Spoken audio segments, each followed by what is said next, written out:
Hey, hey.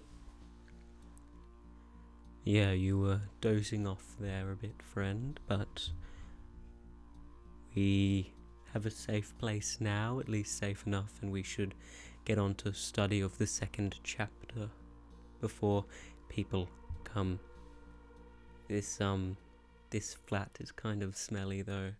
The plumbing, the pipe work and stuff isn't very good.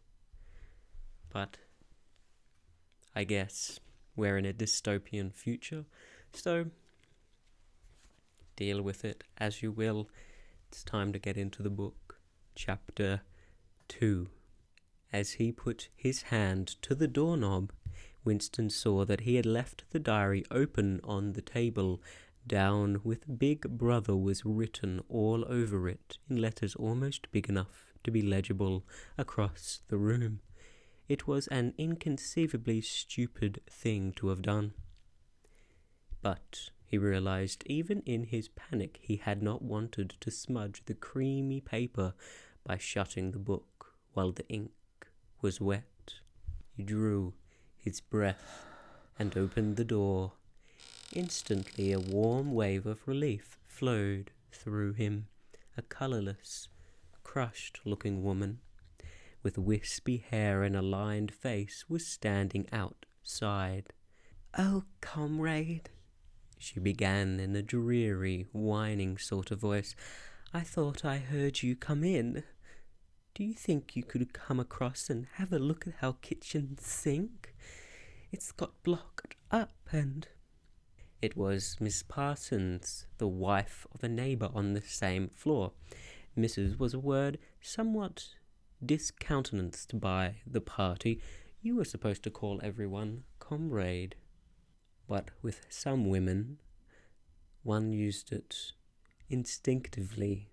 She was a woman of about 30, but looked much older. One had the impression that there was dust in the creases of her face. Winston followed her down the passage. These amateur repair jobs were an almost daily irritation. Victory mansions were old flats built in the 1930s or thereabouts and were falling to pieces. The plaster flaked constantly from ceilings and walls. The pipes burst in every hard frost. The roof leaked whenever there was snow. The heating system was usually running at half steam when it was not closed down, all together from motives of economy. Repairs, except what you could do for yourself, had to be sanctioned by remote committees which were liable to hold up even the mending of a window pane for 2 years. "Of course, it's only because Tom isn't home," said Miss Parsons vaguely. The Parsons' flat was bigger than Winston's and dingy in a different way. Everything had a battered, trampled-on look, as though the place had just been visited by some large, violent animal. Games impedimenta, hockey sticks, boxing gloves, a burst football, a pair of sweaty shorts turned inside out, lay all over the floor. And on the table there was a litter of dirty dishes and dog-eared exercise books. On the walls were scarlet banners of the Youth League and the Spies, and a full-sized poster of Big Brother. There was the usual boiled cabbage smell common to the whole building, but it was shot through by a sharper reek of sweat, which one knew this at the first sniff, though it was hard to say how. Was the sweat of some person not present at the moment?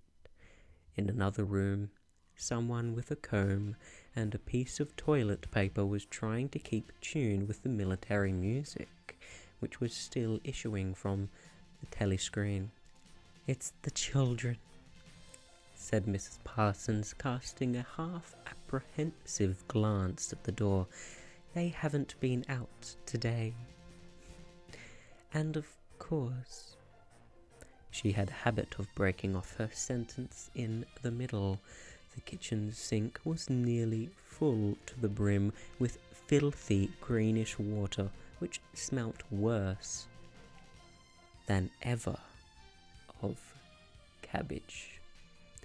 Winston knelt down and examined the angle joint of the pipe.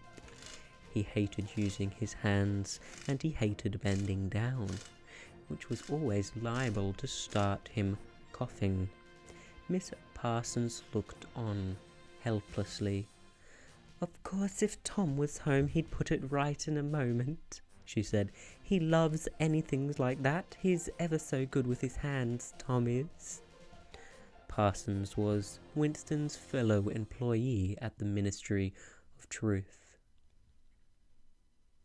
He was a fattish but active man of paralyzing stupidity, a mass of imbecile enthusiasms, one of those completely unquestioning, devoted drudges on whom, more even than the thought police, the stability of the party depended. At 35, he had just been unwillingly evicted from the Youth League, and before graduating into the Youth League, he had managed to stay on in the Spies for a year beyond the statutory age. At the ministry, he was employed in some subordinate post for which intelligence was not required.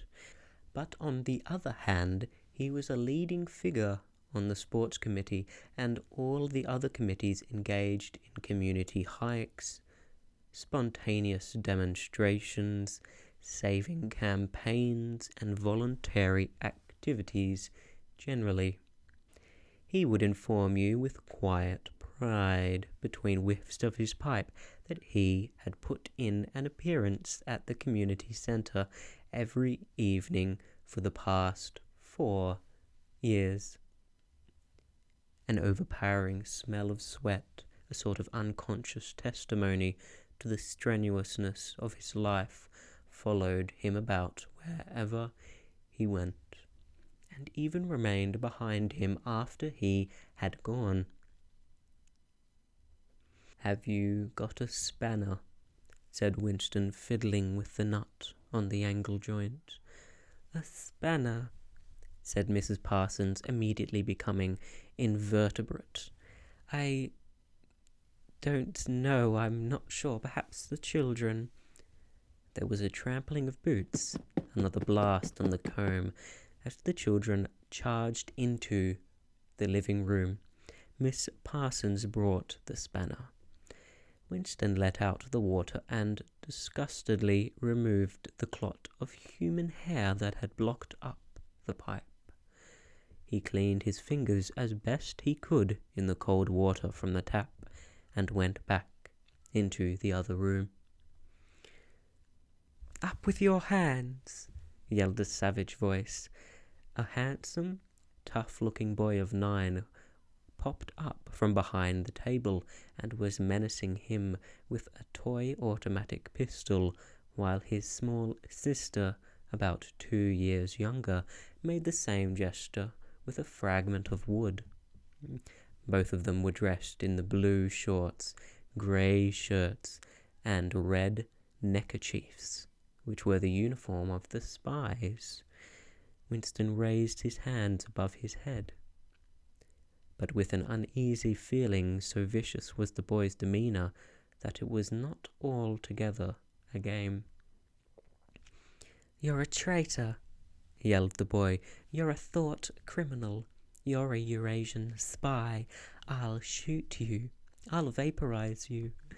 I'll send you to the salt mines." Suddenly they were both leaping round him, shouting, "Traitor!" and "Thought criminal!" the little girl imitating her brother in every movement. It was somehow slightly frightening, like the gambling of tiger cubs which will soon grow into man-eaters. There was a sort of calculating ferocity in the Miss Parson's eyes flitted nervously from Winston to the children and back again. In the better light of the living room, he noticed with interest that there actually was dust in the creases of her face. "They do get so noisy," she said. "They're disappointed because they couldn't go to see the hanging. That's what it is. I'm too busy to take them, and Tom won't be back from work in time." "Why can't we go and see the hanging?" the boy roared in his huge voice. "Wants to see the hanging, wants to see the hanging," chanted the little girl, still capering round. Some Eurasian prisoners guilty of war crimes were to be hanged in the park that evening, Winston remembered. This happened about once a month, and was a popular spectacle. Children always clamoured to be taken to see it. He took his leave of Mrs. Parsons and made for the door. But he had not gone 6 steps down the passage when something hit the back of his neck, an agonizing, painful blow. It was as though a red-hot wire had been jabbed into him. He spun round just in time to see Mrs. Parsons dragging her son back into the doorway while the boy pocketed a catapult. "Goldstein!" bellowed the boy as the door closed on him. But what most struck Winston was the look of helpless fright on the woman's greyish face. Back in the flat, he stepped quickly past the telescreen and sat down at the table again, still rubbing his neck. The music from the telescreen had stopped. Instead, a clipped military voice was reading out, with a sort of brutal relish, a description of the armaments of the new floating fortress, which had just been anchored between Iceland and the Faroe Islands. With those children, he thought, that wretched woman must lead a life of terror. Another year, 2 years, and they would be watching her night and day for symptoms of unorthodoxy. Nearly all children nowadays were horrible. What was worst of all was that by means of such organizations as the spies, they were systematically turned into ungovernable little savages. And yet this produced in them no tendency whatever to rebel against the discipline of the party. On the contrary, they adored the party and everything connected to it. The songs, the processions, the banners, the hiking, the drilling with dummy rifles, the yelling of slogans, the worship of Big Brother. It was all a sort of glamorous game to them. All their ferocity was turned outwards, against the enemies of the state, against foreigners, traitors, saboteurs, thought criminals. It was almost normal for people over 30 to be frightened of their own children, and with good reason, for hardly a week passed in which the Times did not carry a paragraph describing how some eavesdropping little sneak child hero, was the phrase generally used, had overheard some compromising remark and denounced its parents to the thought police. The sting of the catapult bullet had worn off. He picked up his pen half-heartedly, wondering whether he could find something more to write.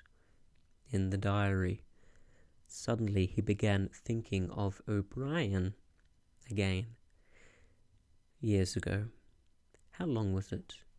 7 years it must have been. He had dreamed that he was walking through a pitch-dark room, and someone sitting to one side of him had said as he passed, "We shall meet in the place where there is no darkness."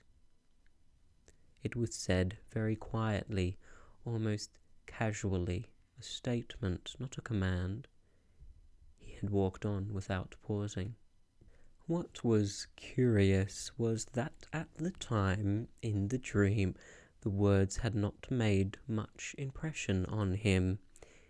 It was only later and by degrees that they had seemed to take on significance. He could not now remember whether it was before or after having the dream that he had seen O'Brien for the first time, nor could he remember when he had first identified the voice as O'Brien's. But at any rate, the identification existed.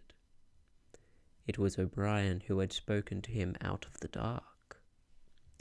Winston had never been able to feel sure, even after this morning's flash of the eyes.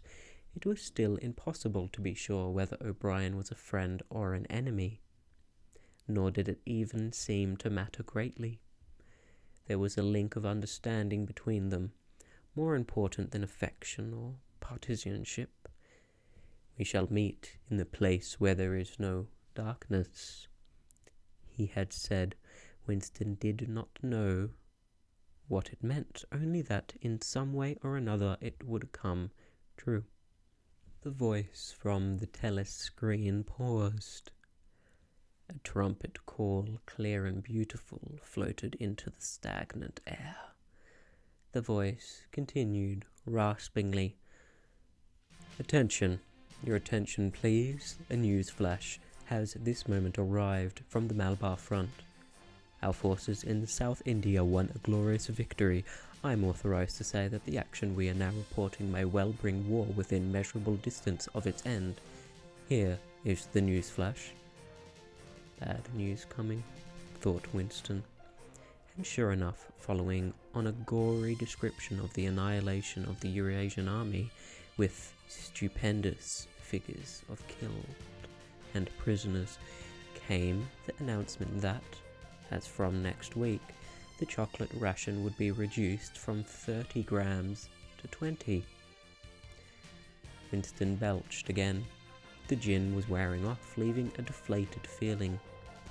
The telescreen, perhaps to celebrate the victory, perhaps to drown the memory of the lost chocolate, crashed into "Oceania, 'tis for thee." He was supposed to stand to attention, however, in this present position he was invisible. "Oceania, 'tis for thee" gave way to lighter music. Winston walked over to the window, keeping his back to the telescreen. The day was still cold and clear. Somewhere far away a rocket bomb exploded with a dull, reverberating roar. About 20 or 30 of them a week were falling on London at present.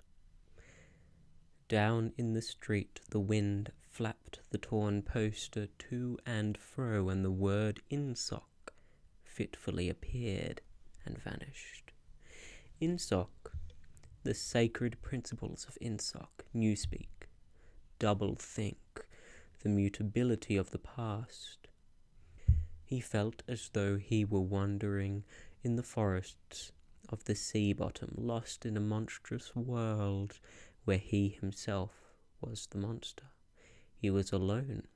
He was dead. The future was unimaginable. What certainty had he that a single human creature now living was on his side? And what way of knowing was that the dominion of the party would not endure forever? Like an answer, the three slogans on the white face of the Ministry of Truth came back to him. War is peace.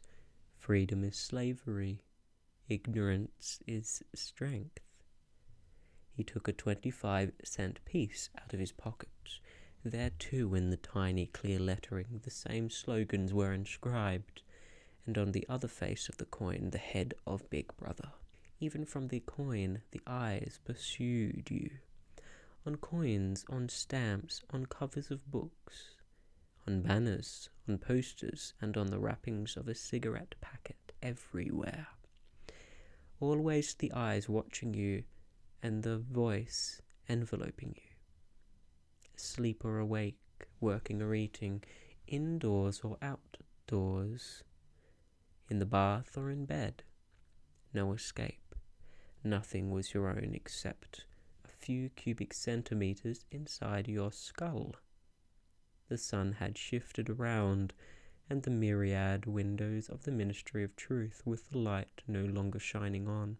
The sun had shifted round, and the myriad windows of the Ministry of Truth with the light no longer shining on them looked grim as the loopholes of a fortress. His heart quailed before the enormous pyramidal shape. It was too strong, it could not be stormed.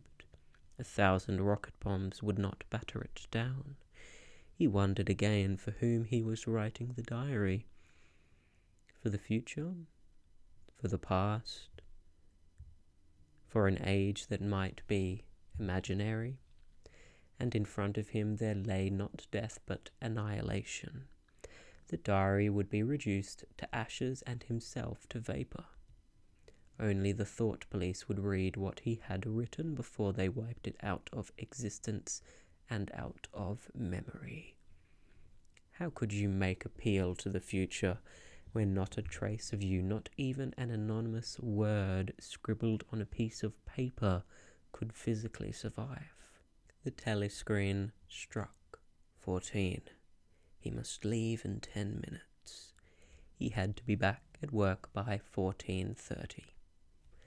Curiously, the chiming of the hours seemed to have put new heart into him. He was a lonely ghost uttering a truth that nobody would ever hear. But so long as he uttered it in some obscure way, the continuity was not broken. It was not by making yourself heard, but by staying sane that you carried on the human heritage. He went back to the table and dipped his pen and wrote, "To the future or to the past, to a time when thought is free, when men are different from one another and do not live alone, to a time when truth exists and what is done cannot be undone, from the age of uniformity, from the age of solitude, from the age of Big Brother, from the age of doublethink. Greetings." He was already dead, he reflected. It seemed to him that it was only now, when he had begun to be able to formulate his thoughts, that he had taken the divisive step. The consequences of every act are included in the act itself. He wrote, "Thought crime does not entail death. Thought crime is death." Now he had recognized himself as a dead man. It became important to stay alive as long as possible. 2 fingers of his right hand were ink-stained. It was exactly the kind of detail that might betray you. Some nosing zealot in the ministry, a woman probably, someone like the little sandy-haired woman or the dark-haired girl from the fiction department, might start wondering why he'd been writing during the lunch interval. Why he had used an old-fashioned pen, what he had been writing, and then drop a hint in the appropriate quarter. He went to the bathroom and carefully scrubbed the ink away with the gritty dark brown soap, which rasped your skin like sandpaper, and was therefore well adapted for this purpose. He put the diary away in the drawer. It was quite useless to think of hiding it, but he could at least make sure whether or not its existence had been discovered. A hair laid across the page ends was too obvious. With the tip of his finger, he picked up an identifiable gram of whitish dust and deposited it on the right corner of the cover, where it was bound to be shaken off if the book was moved. Okay, that's chapter 2. Now, we should probably get a move on and find another area to stay in for a bit, because I think the family that lives here are going to be back any minute. So, let's get a move on.